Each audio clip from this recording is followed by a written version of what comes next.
Hi, good morning and welcome to the channel. I'm quite excited because we are preparing 24 known videos just for you.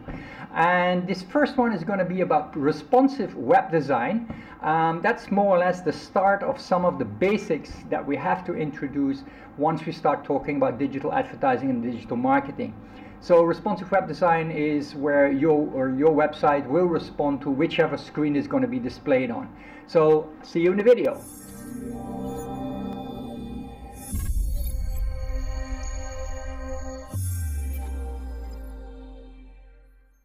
So, responsive websites and the internet then and now. Let's have a look at the internet then. I think that's important because most of us understand the internet now.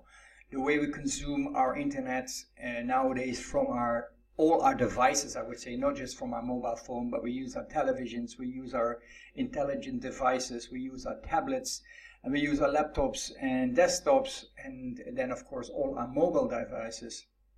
And now even watches, smart watches. So there's many ways that we are accessing the internet today. But how was that a couple of years ago? I'll take you back, and some of you might not even have been born at that time, but I'll take you back to the early 90s in the last century. And the internet at that time looked exactly like this.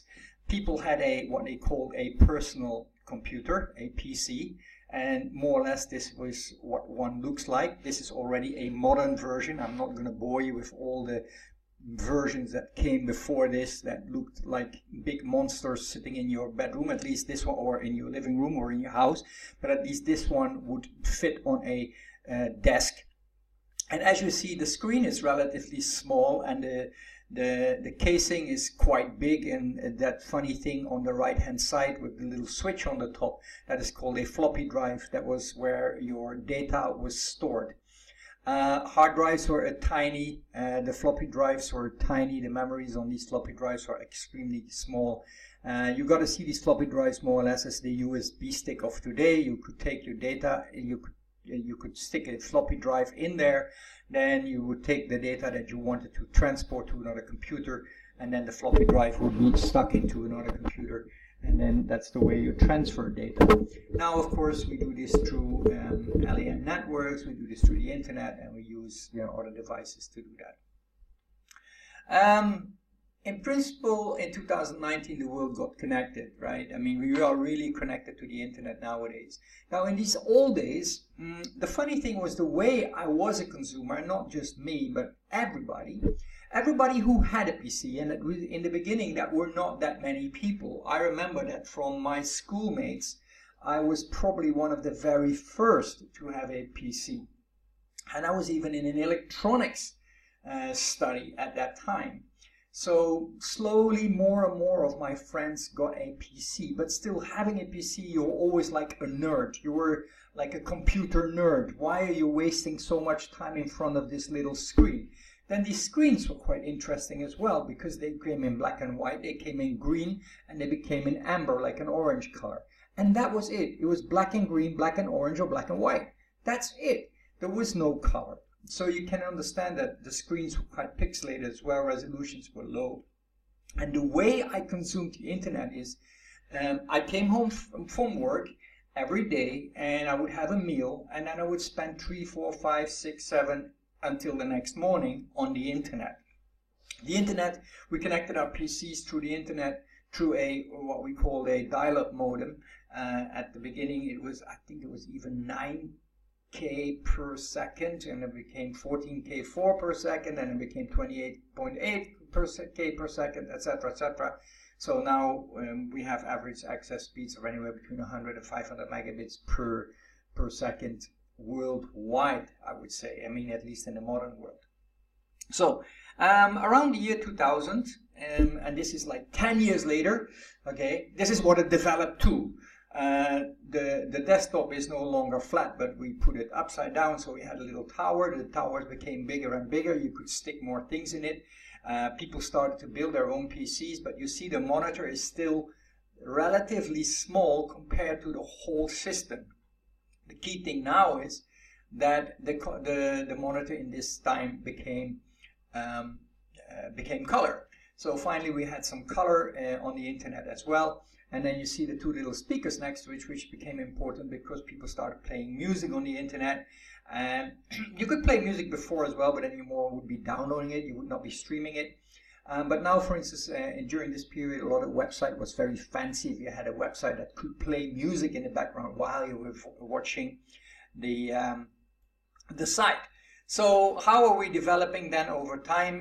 This is around 2005, 2010. As you see, another 10 years have passed, and now the machines have gotten smaller, the screens have gotten bigger, the resolutions have gotten better, and more or less we're getting to a stage where we have computers as we know them now.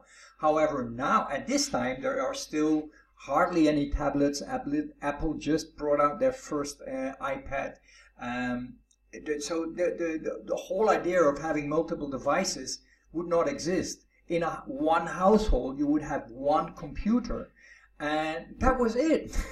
If we look at it now, some people have 3 phones, 2 tablets, 1 laptop, 1 desktop, a desktop at their work, a laptop at work, etc., etc. So we are multiple times connected to the internet as one person. So you can imagine within one, think about your own household. And think about the people in your household and how many devices they own and have and use on a daily basis to get connected to the internet. So you understand, right? So quickly going back to this slide here and this slide here. At that time, websites had to be developed. And websites would be developed for dimensions 3 by 4, so 3 high and 4 wide.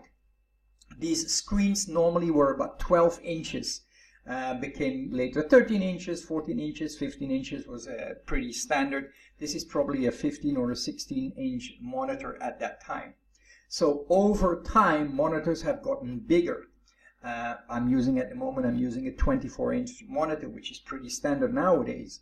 If you have a smaller monitor, people look at your computer and say, well, it must be an old machine. The key thing is, our screens also got much smaller. Take up your own handphone and look at the screen there. The screen is much smaller than the original screens from the 1990s, but still we want to consume our internet there. And the other thing is that, of course, the website needs to function on that screen too, with all the bells and whistles. Not just one button works on your laptop but does not work on your telephone. So that particular part of web development is what we call responsive web design. And today, as web developers, we are developing our websites for all these type of devices. Laptops, desktops, any type of device, your website needs to work on them. Regardless of the browser, and there is of course tens of different browsers, there are hundreds of different operating systems. There are so many different versions of operating systems which we have to take care of as well. So in principle, your website needs to work everywhere, and it needs to work all the time on all the different device displays.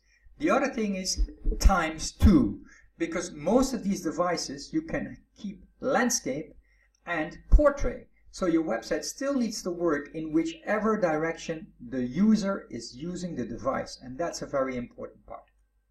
So web development has become quite complex to do this. So luckily now we have modern themes that automatically take care of that. But of course the developers working on these themes need to take care of this.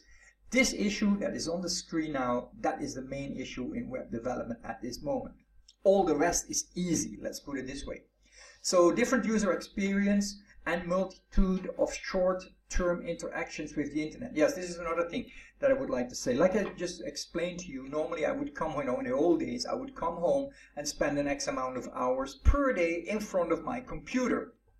Now, the key thing now is, even when I'm in line waiting to pay for my groceries, and I know I have to wait 2 or 3 minutes, I take up my device, I open my browser, and I will be looking for something that I want to know, learn, investigate, understand, maybe make a booking, whatever it is, buy a product. And all of that can be done within seconds or minutes. You no longer need long times to take actions on the internet. Now we can take very fast actions even when we have only a couple of minutes to log on to the internet. And think about your own use of the internet. You probably pick up your phone at least 6 to 8 times per hour. So, and you're interacting with the internet at that moment. Every time you pick up your phone, you open Facebook or Instagram or any other, or a website or an application, you're interacting with the internet. That is the main difference of internet then and now.